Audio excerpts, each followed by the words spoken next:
ஓம் நம சிவாய. இன்று நம்ம பார்க்கவிருக்கும் கோவில் திருமாடம்பாக்கத்தில் உள்ள அருள்மிகு தேனுகாம்பாள் தேனுபுரீஸ்வரர் திருக்கோயில். பிரம்மதேவனின் நிழலில் இருந்து உண்டானவர் கர்தம மகர்ஷி.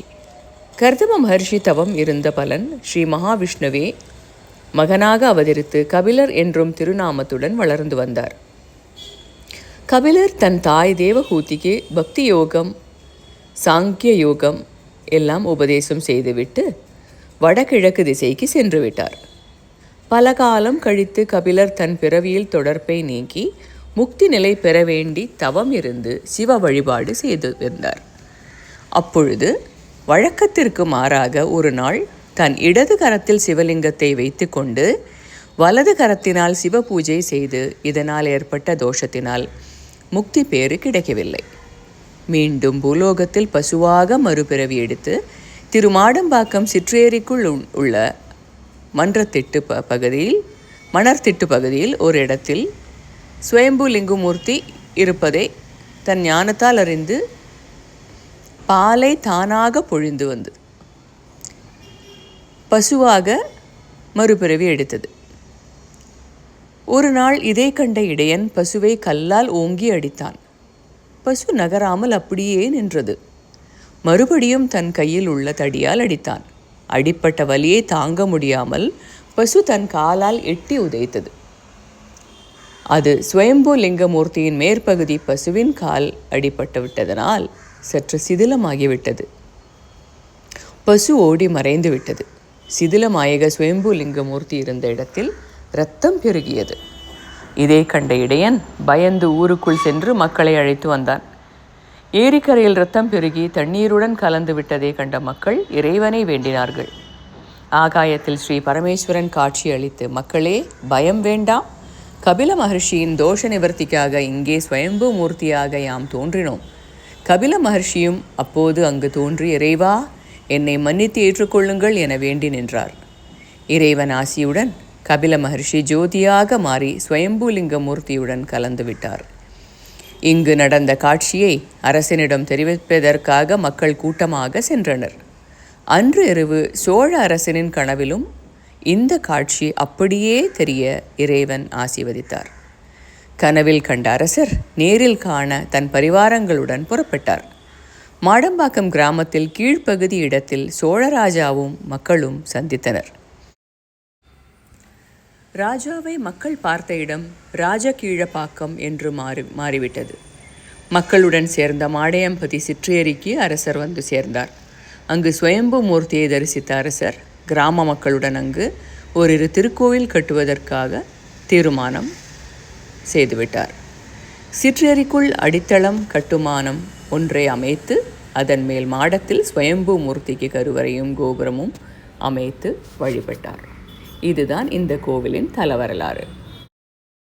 சுமார் 200 ஆண்டுகளுக்கு முன் சித்ரா பௌர்ணமி அன்று சுவாமிக்கு தேன் அபிஷேகம் நடைபெற்று உள்ளது என்று சில குறிப்புகள் கூறுகின்றன. அதற்கு உதாரணம், பல்லாவரம் பகுதியில் வாழ்ந்த ஜமீன் தம்பதிகளுக்கு திருமணமாகி நீண்ட ஆண்டுகள் புத்திரபாகியம் இல்லாமல் இருந்தபோது ஒரு சிவனடியார் அந்த தம்பதிகளுக்கு ஆசி வழங்கி அருகில் உள்ள தேனுபுரிநாதனை வருகின்ற சித்ரா பௌர்ணமி அன்று சுவாமிக்கு தேனபிஷேகம் நடைபெறும். அன்று அங்கு வரும் மக்களுக்கு தேனை பிரசாதமாக வழங்குவார்கள். அதை வாங்கி அருந்தினால் புத்திரபாகியம் உண்டாகும் என்று சொன்னார். அவர் சொன்னது போல் நடந்து கொண்டார்கள். அடுத்த 3 மாதத்தில் புத்திரபாகியம் கிட்டியதாக சொல்லப்படுகிறது. இந்த ஸ்தலத்தில் உள்ள முருகனை பற்றி அருணகிரிநாதர் போற்றி பாடி வணங்கியுள்ளார். அந்த பாடல்கள் ஆலயத்தில் உள்ள கல்வெட்டில் பொறிக்கப்பட்டுள்ளது. மிக சக்தி வாய்ந்த ஒரு சரபேஸ்வரர் சந்நிதி இந்த கோவிலின் முக்கியமான அம்சமாகும். சென்னை தியாகராஜ நகர் பகுதியில் வாழ்ந்த ஸ்ரீ சரபமூர்த்தி உபாசகரான ஸ்ரீ ரங்கராஜ சுவாமிகள் ஒரு சமயம் இத்தலத்திற்கு விஜயம் செய்தபோது தூணில் இருந்த சரபமூர்த்தியை தொட்டு தழுவி அடையாளம் காண்பித்து, எனது இல்லத்தில் ஸ்ரீ சரவழிபாட்டின் போது தியானத்தில் மாடம்பாக்கம் சிவாலய தூணில் உள்ள ஸ்ரீ சரவ திருவுருவம் கண்டேன் என்று சொல்லிவிட்டார்.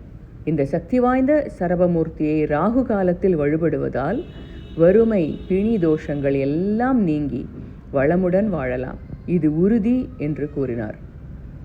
தமிழகத்தில் முதன்முறையாக ஸ்ரீ சரப வழிபாடு இத்தலத்தில்தான் ஆரம்பமாகிவிட்டது. மேலும் ஸ்ரீ காஞ்சி பெரியவார் ஆக்ஞைப்படி ஸ்ரீ நரசிம்ம ஜெயந்திக்கு மறுநாள் ஸ்ரீ சரப ஜெயந்தி ஆண்டுதோறும் சித்திரை மாதம் மிக அற்புதமாக கொண்டாடப்படுகிறது.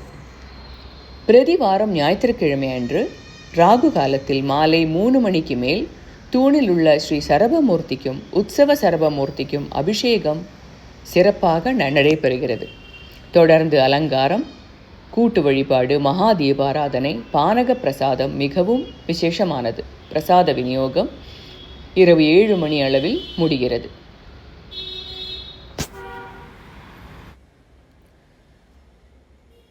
பிரதி ஞாயிற்றுக்கிழமை தோறும் சரபேஸ்வரருக்கு நடக்குகிற ராகுகால பூஜை, அதன் வல்லமை என்னவென்றால், மனிதர்களுக்கு ஏற்படும் எத்தனையோ கஷ்டங்கள் அனைத்திற்கும் இங்கு பரிகாரம் உண்டு என்பதுதான்.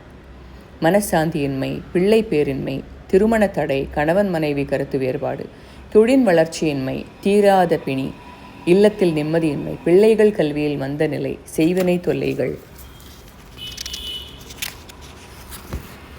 இதுபோன்ற குறை உள்ளவர்கள் வாரந்தோறும் நடைபெறும் சரபேஸ்வரர் பூஜையில் தங்கள் குறைகள் என்னவோ அதை நினைத்து சங்கல்பம் செய்து கொண்டு 6 வாரங்கள் கலந்து கொள்ள வேண்டும்.